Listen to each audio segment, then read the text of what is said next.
नमस्कार साहेब. परवा मागच्या 2 दिवसामध्ये इथे खूप पाऊस झाला काही भागामध्ये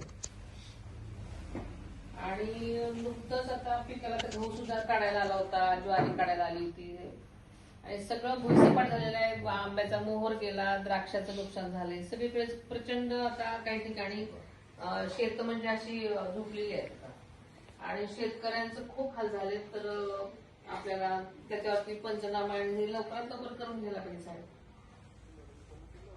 बर. हो हो इथं बारामतीत पण काही ठिकाणी झालंय साहेब.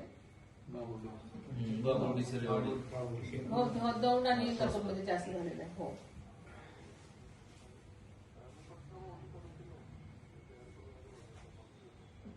प्लीज जरा असं, कारण शेतकऱ्यांचं बऱ्यापैकी नुकसान झालेलं आहे. म्हणजे ते अत्यंत हवालदिल झाले सगळे. Okay thank you. प्लीज जरा लवकर बघा, कारण काय तर एक पंचनामे करून घेणं महत्वाचं आहे. कारण हो चालेल. Okay okay thank you. Thank you so much. नमस्कार साहेब. परवा मागच्या 2 दिवसामध्ये इथे खूप पाऊस झाला काही भागामध्ये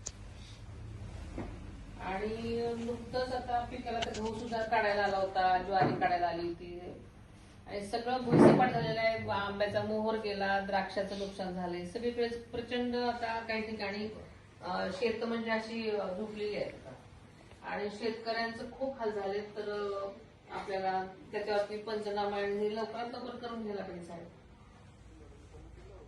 बर. हो हो इथं बारामतीत पण काही ठिकाणी झालंय साहेब. हो दौंड आणि कसोमध्ये जास्त झालेलं आहे. हो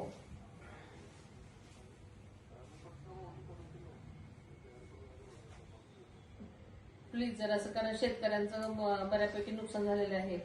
म्हणजे ते अत्यंत हवालदिल झाले सगळे. Okay thank you.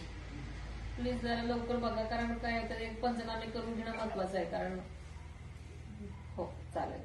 Okay okay thank you. Thank you so much.